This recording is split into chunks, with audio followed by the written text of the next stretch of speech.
유럽으로 향하는 이 여행은 11년 전 마르세유 항구에서 인도를 향했던 여행과는 달랐다. 그때는 봄이었으나 지금은 겨울이었다. 그때는 기쁨에 찬 희망이 시야를 가득 채웠으나 지금은 걱정과 슬픔과 책임들이 수평선을 어둡게 하고 있었다. 더구나 마리드라 파시옹은 그동안 나빠진 건강으로 인하여 배멀미를 견디기가 몹시 어려웠다. 그가 인도를 떠나기 전 마두레의 의사는 그의 건강 상태를 보아 배 여행은 생사를 거는 모험이라고 만류했을 정도였다. 날이 지날수록 그의 고통은 커져갔다. 동반자들은 그가 심신의 피로와 아픔에 시달리고 있음을 알았다. 그의 심장병은 더욱 악화되고 있었다. 동반하는 세 수녀 중에는 지난번 유럽에서 떠나려다가 중도에서 세상을 떠난 프랑스와 레지스 수녀의 어머니인 꾀이 임마꿀레 수녀가 포함되어 있었다.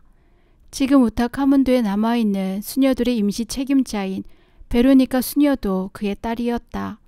남편이 세상을 떠난 후 그는 자기도 수녀가 되기로 결심하고 두 딸이 먼저 입회한 속죄의 수녀원에 들어왔다.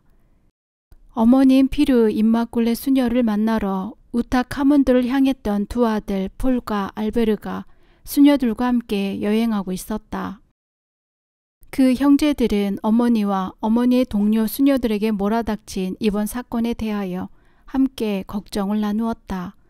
두 형제 중 한 명이 마침 교황청의 시종 무관으로 있었기 때문에 수녀들이 문제를 상정하기 위해 교황님을 아련하는 일을 도와주기로 하였다. 마침내 12월 24일에 로마에 도착하였다. 거리는 어둡고 날씨는 매우 추운 데다가 비까지 내리고 있었다. 그들의 숙소로 정한 여관은 매우 불편하였고 시설이 제대로 갖추어지지 않은 곳이었으나 성탄 자정 미사에 참여할 수 있게 된 기쁨과 여행을 무사히 마친 데에 대한 안도감은 그런 것을 잘 참도록 도와주었다. 언젠가 로마에 꼭 와보고 싶었고 교황님의 그늘 아래 그분을 위한 희생자가 되기를 갈망하였던 마리드라 파시옹은 그가 기대하지 않았던 이러한 괴로운 상황 속에서 지금 로마로 교황님을 뵈러 오게 되었던 것이다. 그는 인도의 교회가 당하고 있는 시련과 교황 비오 9세께서 지고 계시는 십자가와 비교하면 현재 자신이 겪고 있는 고통은 아무것도 아니라고 생각하였다. 십자가 위에 십자가를 교황님은 영웅적으로 견디고 계시지 않은가. 교황님은 바티칸에 갇혀 계시고 자신은 어둠에 쌓여 앞길을 볼 수 없다. 그러나 그분께서 길을 보여주시리라 믿으며 자신의 문제들을 신뢰 속에 그분께 맡겼다. 내가 로마에서 얼마나 고통을 당했는지 상상할 수 없을 것입니다. 나는 베누와 라브르 성인처럼 거린이 되어 극도의 가난 속에서 기도와 보속으로 일생을 보낼 수 있기를 갈망하였습니다.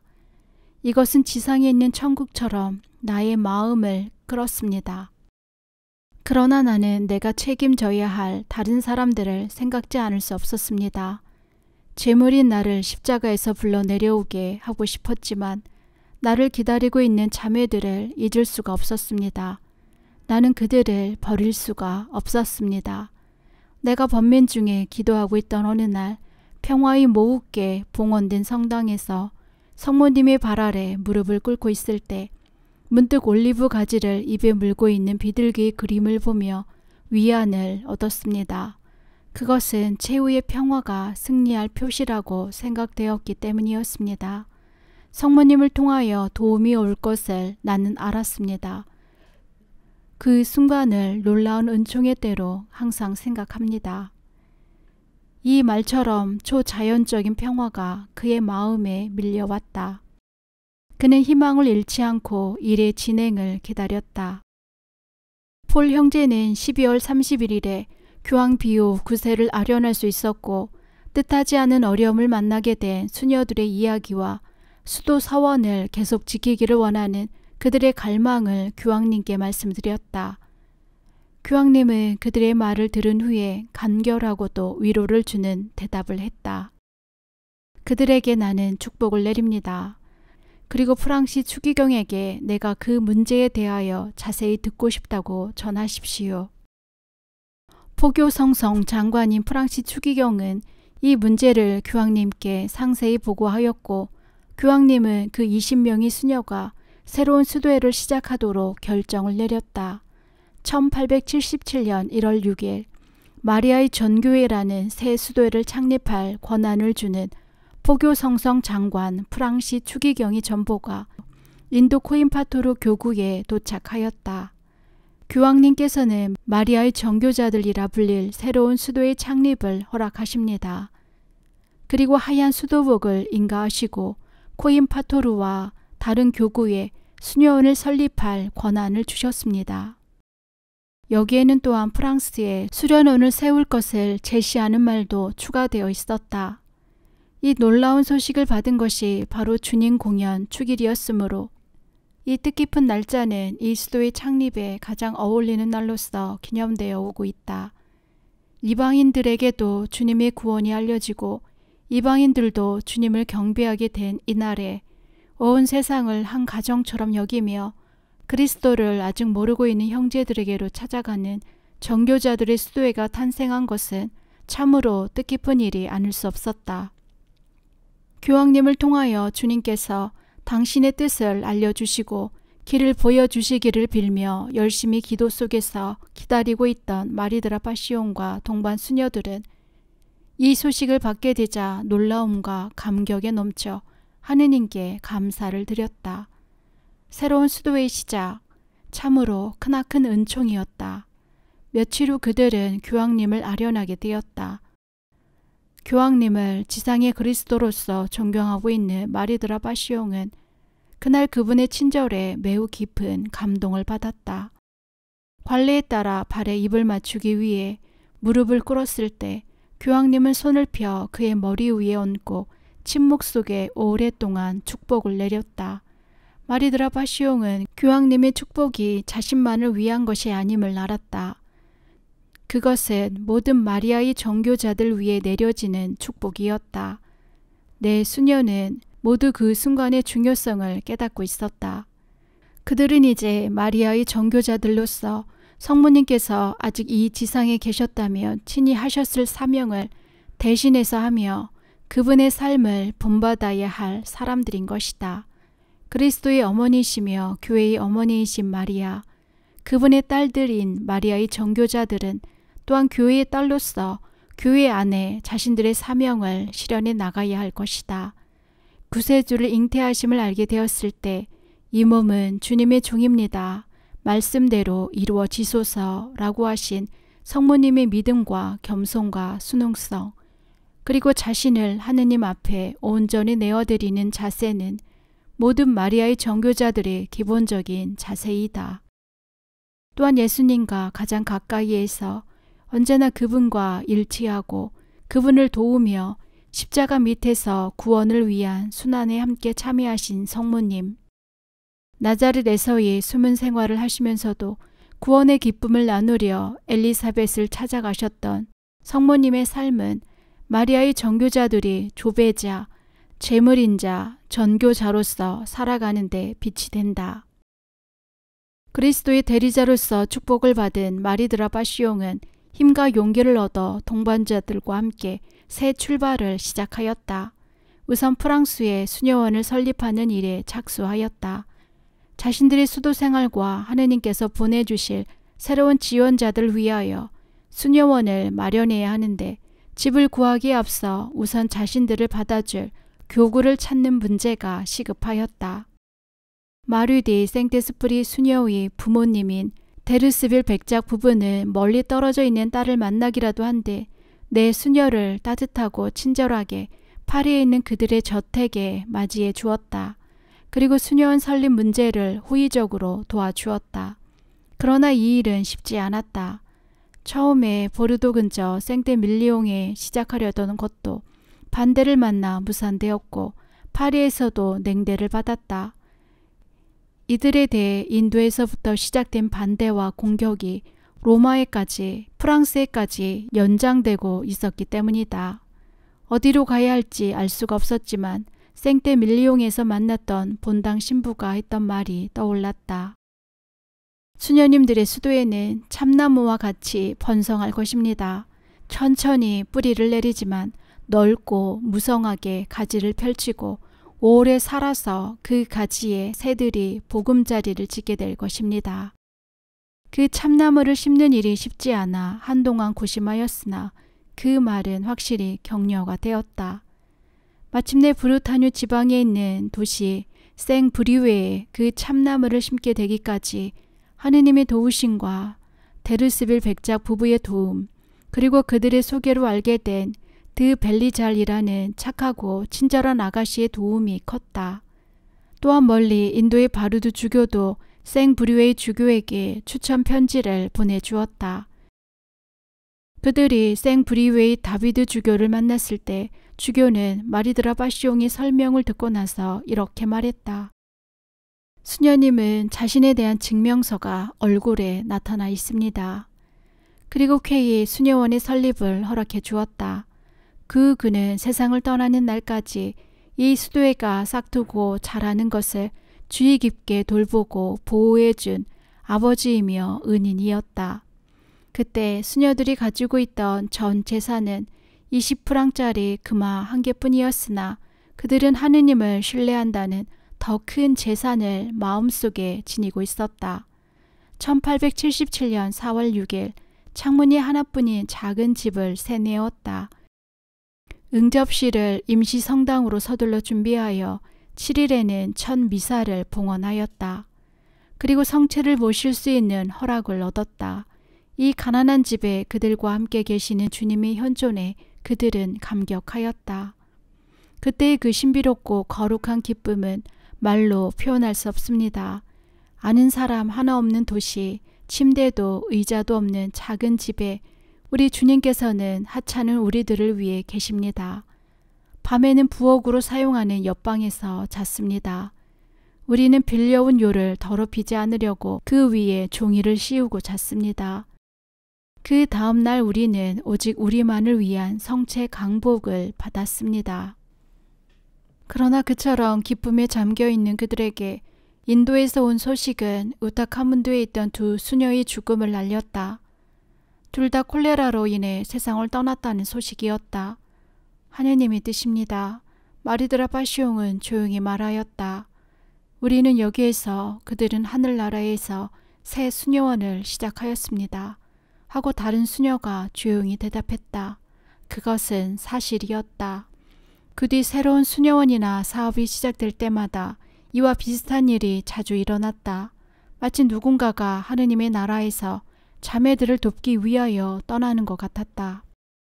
자매들 한 사람 한 사람과 깊은 사랑으로 일치되어 있었던 마리드라 바시옹은 이러한 죽음을 맞이할 때마다 너무나도 큰 슬픔을 견뎌내야 했다. 그렇지만 그는 하느님께서 하시는 일을 언제나 신뢰하고 지지하면서 슬픔을 딛고 앞으로 나아갔다. 생브리웨이에 나타난 이 새로운 수녀들의 생활은 곧 이곳 사람들의 관심사가 되었고 차츰 서로 친숙하게 사귀면서 도움을 주고받게 되었다. 이제 그들은 서로 낯선 사람들이 아니었다. 그들은 이름을 밝히지 않은 은인으로부터 받은 100프랑으로 제대형 촛대와 십자가를 구입하였고 마리드라 바시옹의 오빠 샤를르가 그녀의 몫으로 남겨진 아버지의 유산을 보내주었으므로 극심한 궁핍은 면하였다. 얼마간의 필수품과 가구들이 마련되었고 가난하지만 그래도 생활을 해나갈 수 있었다. 수녀들에게 많은 호의를 베푼 드 벨리잘 양을 통하여 첫 청원자가 온 이래로 머지않아 다른 청원자들이 브리타뉴 지방의 여러 곳에서부터 생브리웨이 작은 수녀원을 찾아왔다. 무엇이 그들을 이 가난한 집으로 이끌었을까? 마리드라 바시옹은 그 대답을 알았다. 그것은 바로 그 집에서 항상 조배를 받고 계시는 성체, 그 성체의 빛이었다. 성체의 예수님이야말로 참된 힘이시오 길이시며 그분이야말로 제일 가는 정교자라고 그는 자주 말하곤 하였다. 인도와의 연락은 확실히 더디었으나 수도의 매우 중요한 일치를 마리드라 바시옹은 결코 소홀히 하지 않았다. 그는 기도 안에서, 사랑 안에서 늘 인도의 자매들과 함께 있었고 일치의 끈을 유지했다. 4월 25일 우타가문드 수녀원에서 열린 이 새 수도의 첫 총회에서 마리드라 파시옹이 만장일치로 총장으로 선출되었다. 바르두 주교는 자신에게 맡겨진 분해의 계획에 대한 인가와 더불어 그 소식을 마리드라 파시옹에게 정식으로 통지하였다. 마리드라 파시옹은 사랑과 열성을 담아 모든 자매에게 편지를 썼다. 여러분 한 사람 한 사람 모두 성녀가 되기를 나는 간절히 부탁드립니다. 그 목적을 위하여 여러분은 자신을 내어 주어야 합니다. 그 값을 헤아리지 말고 첫째는 하느님께, 다음엔 여러분의 공동체에, 그리고 각 자매에게 여러분을 내어 주십시오.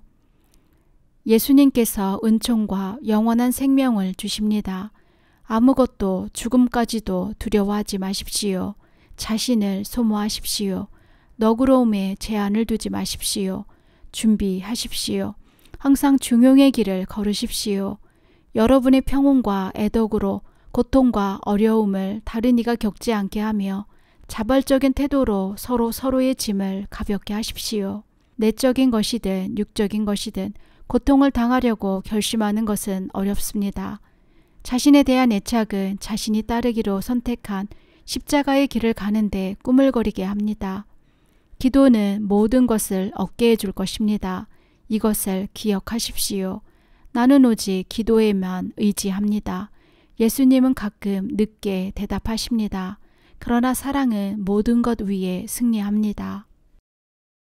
프랑스에서도 인도에서도 수녀들은 사랑과 열성에 차 있었고 그들의 가난과 봉사 그리고 나자렛의 성 가정을 본받는 겸손한 생활은 사람들의 마음을 끌었다. 이 수도의 초창기에 그 모험을 무릅쓰고 하느님 나라의 확장을 위해 새로운 전교지를 개척해 나아갔던 위대한 선구자 중 많은 자매가 그 초기 수도 가족 안에 있었다. 그런 생활에 함께 참여하고자 하는 새로운 청원자들이 계속 찾아왔으므로 생브리웨이 작은 집은 그 많은 식구를 도저히 감당할 수가 없게 되었다. 마리드라 파시옹은 다비드 주교님께 허락을 얻어 메를르가에 있는 다른 집으로 수녀원을 옮겼다. 그리고 그 새로운 집에서 7월 26일 브리타뉴 사람들이 큰 신심을 바치고 있는 성녀 안나 축일에 첫 번째 청원자들이 착복식을 가졌고 9월에는 두 번째 그룹이 착복식을 하고 수련회에 들어갔다. 청원자들이 계속해서 찾아오고 있었으므로 그 집 역시 또다시 비좁게 되어 다시 한번 이사를 해야 했다. 마리드라 파시옹은 기도하고 일하며 또한 수련자들에게 수도 생활과 전교 생활에 필요한 양성을 시키는데 정성을 쏟았다.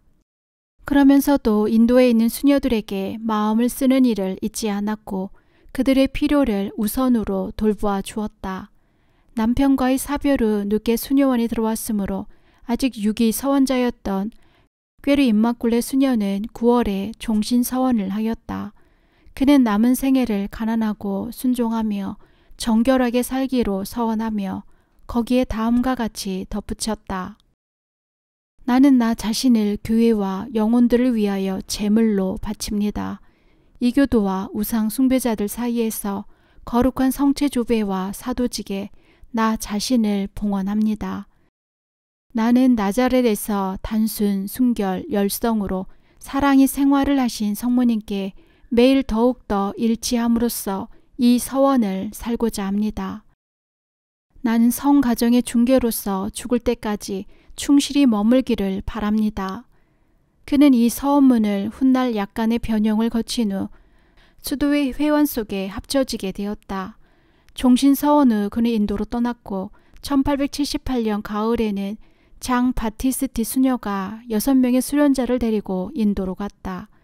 그곳에 바르두 주교가 수녀들을 더 파견해달라고 급히 요청했기 때문이었다. 그들은 코임바토르의 불모지에 있는 한 작은 집에서 새 수녀원을 시작하였는데 도착한 지 바로 이틀 후 그들이 아침 미사에서 돌아왔을 때 이미 가난한 장애인들의 무리가 그들을 기다리고 있었고 수녀들은 즉시 그들을 돕기 시작하였다. 마리아의 정교회 수녀회 첫 번째 전교 사업은 이렇게 하여 가난한 이들을 돕는 임시의원에서 시작되었다.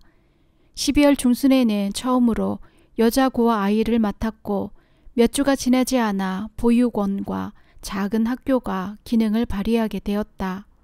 마리드라바시옹은 기쁜 마음으로 인도의 자매들을 더 파견하기 위하여 준비하였다. 1880년 봄에는 수련을 마친 첫 번째 수련자의 그룹 중에서 나온 증원병들이 두 번째로 코임바토르를 향해 출발하였다. 그러나 슬픔도 함께 있었다. 첫 수련자 중에 한 명이 갑자기 병에 걸려 사경을 헤매게 된 것이었다.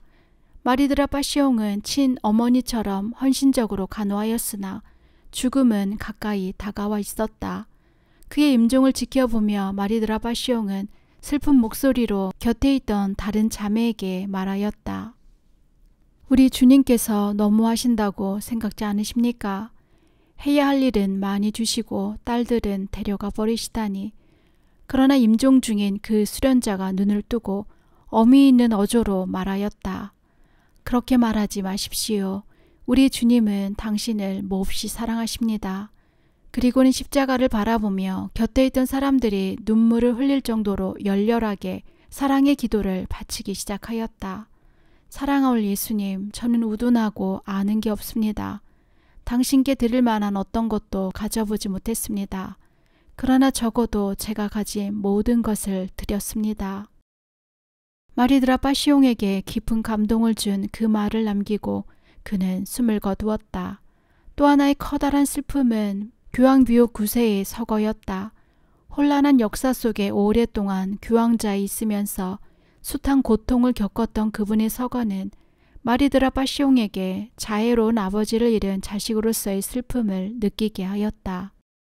그는 공동체의 자매들과 더불어 돌아가신 교황님의 영혼을 위하여 열심히 기도하였고 주님의 뜻에 따라 새로이 선출된 교황님을 위해서도 정성된 기도를 바쳤다. 얼마 지나지 않아 마리드라바시옹은 자신의 생애에 있어 큰 의미를 지니는 또 한 분의 사망 소식을 듣게 되었다. 속죄의 창립자이며 총장이었던 예수의 마리아 수녀가 세상을 떠난 것이었다. 그 소식을 듣자 마리드라바시옹은 즉시 기도를 하였다. 사랑하는 예수님의 마리아 수녀님께 평화로운 안식을 주소서. 그리고 잠시 묵념에 잠겨 있다가 조용히 말하였다. 사랑하는 그분께서 이제 모든 것을 다 아실 것입니다. 1880년 브루타뉴 마리아 정교자 수녀원에는 청원자들과 수련자들이 계속 늘어나고 있었고 인도뿐만 아니라 유럽에서도 해야 할 일이 많았다. 갓 태어난 새 수도의 여러 가지 일을 위해서는 마리드라바시옹의 헌신적인 활동만으로는 벅찼다. 그는 적어도 2 이상의 옛 동반자들의 협력을 구하였다. 그래서 인도의 베로니크 수녀와 마리 디 생트스프리 수녀가 프랑스로 왔다. 그들은 마리드라바시옹과 함께 여러 가지 일들을 처리해 나갔을 뿐만 아니라 인도에서의 생생한 전교 경험을 젊은 청원자, 수련자들에게 이야기해 줌으로써 그 새로운 세대 안에 열렬한 전교열을 불붙였다. 그들의 열성은 그들을 아는 주위 사람들에게 두루 전염되어 이미 입회한 수녀들의 자매, 친구, 사촌 혹은 조카들이 연달아 입회를 청하러 왔다. 집은 점점 비좁아졌으나 그들 가운데는 평화와 기쁨이 가득 차 있었다. 점점 불어나는 수도 가족의 책임자인 마리드라바시옹은 아직 뿌리를 완전히 내리지 못하고 있는 이 어린 수도의 기초를 튼튼히 다지고 그의 품 안에서 잘 보호될 수 있도록 보살펴야 할 책임이 있었다. 다비드 주교는 언제나 아버지와 같은 자유로운 마음으로 마리아의 정교자들을 사랑하였다. 그는 이 수도의 기반을 좀 더 확고히 하기 위해서는 교황청의 튼튼한 보호가 필요할 것이라고 여기고 총장인 마리드라바시옹에게 로마에 가서 수도의 일을 분명히 처리하는 것이 좋겠다고 말했다. 자신의 어떤 설명보다 마리드라바시옹이 솔직하고 단순한 말이 더 가치 있으리라 믿었던 것이다. 어린 딸들을 두고 떠나는 어머니와 같은 심정으로 마리드라바시옹은 주교의 말을 따라 로마로 향하였다. 로마로 가는 길에 로레토와 제노바 그리고 보로나의 성녀 까타리나의 성당에 들러 기도하였고 또한 사랑하는 성 프란치스코의 고향 아시시에도 들릴 수가 있었으므로 매우 기뻐하였다. 황혼 무렵에 도착하여 다음날 아침 나의 존경하올 사부님이 무덤이 있는 지하 성당에서 영성제를 하였다. 그리고는 무슨 일이 있더라도 클라라 성녀께 경의를 표하기 위하여 성 다미아노 성당까지 순례하기로 결심하고 거기까지 걸어서 갔습니다. 길은 가파르고 태양은 뜨겁게 내리쬐고 있었으므로 너무 힘이 들어서 정말 가슴이 터질 것 같았습니다. 그토록 피곤해 본 적도 일찍이 없었습니다. 그러나 항상 나는 그 힘든 다미아노 성당 순례가 미래에 많은 은혜를 얻어 주었다는 것을 믿어왔습니다. 그 순례 후 마침내 그는 로마에 도착하여 포교 성성인 시메온이 추기경을 만났다. 추기경은 마리아의 정교회 수녀원에 대한 그의 이야기를 주의 깊게 들은 후 이 수도회를 보호해 주겠노라고 약속하였다. 새로운 교황 레오 13세는 그에게 강복을 주고 또한 모든 수녀에게 그들이 전교지로 떠나는 날에 특별 대사를 내린다고 하였다. 이처럼 교회의 축복과 보호를 얻게 된 그는 기쁨과 희망에 가득 차서 브루타뉴로 돌아왔다. 이제 먼저 해야 할 일은 몹시 비좁게 된 수녀원을 좀 더 적당한 집으로 옮기는 일이었다. 마리드라 바시옹은 교회에 있는 장소가 수도 생활을 처음 익혀나가는 수련자들에게 필요한 평화, 고독, 묵상의 분위기를 조성해 줄 수 있고 조용히 기도하는 데 도움이 될 것이라고 생각하였다. 그리고 그들의 건강을 위한 맑은 공기와 생계를 위한 채소 재배와 가축 사육이 가능할 수 있도록 충분히 넓은 땅이 있었으면 하고 바랬다. 바로 그때 주교들의 휴식처였으나 프랑스 대혁명 때 몰수당했던 사를레가 경매에 붙여졌다는 사실을 알게 되었다. 넓은 영지는 거의 100년 동안 손을 보지 않아 무성한 숲을 이루었고 저택에 이르는 길은 잡목과 찔레로 덮여 있었다. 그렇지만 시내에서 약 7km 정도 떨어져 있는 그곳은 그처럼 쓰지 않은 채 버려져 있다는 사실만 제외한다면 이상적인 장소였다. 그러나 그 광대한 땅과 큰 저택을 구입할 만한 돈을 어떻게 마련할 수 있겠는가? 수녀들에게는 그럴 능력이 없었다. 그때 옛날부터 은인이 되었던 마리디 생테스프리 수녀의 아버지인 데르스빌 백작이 샤틀레를 수녀들에게 사줄 수 있는 허락을 다비드 주교에게 청하였다. 주교는 그가 그 영지를 수녀들에게 기증하는 것을 자신에게 사주는 것 이상으로 기뻐한다고 하며 쾌히 동의하였다. 데르스빌 백작은 거액을 치르고 그 땅과 집을 구입하여 수녀들에게 주었다. 너무나 감격하여 어떻게 감사해야 좋을지 모르는 수녀들에게 그분은 기도를 부탁하는 것 외에 아무 대가도 바라지 않았다. 수녀들은 사를레의 땅을 개간하고 경작하며 땀 흘려 일하였다. 우선 이 집의 주인처럼 살고 있는 야생 동물들을 쫓아내는 일부터 시작하였다. 먼지투성이의 집, 깨진 창문, 어긋나 있는 마룻바닥, 할 일은 끝이 없는 듯이 보였다. 창문 하나를 닦는데 오전 시간 전부가 필요할 정도였다. 그러나 놀라운 열성과 노력으로 이곳에 발을 들여놓은 지 2달 반 후인 1880년 9월 1일 첫 미사를 바칠 수가 있었다. 다비드 주교와 함께 30명가량의 사제들이 이 축성식을 거행하였다. 성 요셉을 이 수련원의 주보 성인으로 모시고 그분의 도움과 보호를 청하였다. 수녀들은 사를레 땅을 개간하고 경작하며 땀 흘려 일하였다. 계속 늘어나는 청환자, 수련자들은 다만 양적으로 증가하고 있는 것이 아니었다. 마리드라 파시옹은 수련자들에게 오직 주님께 향하는 순수한 지향과 봉헌의 정신을 강조하였다.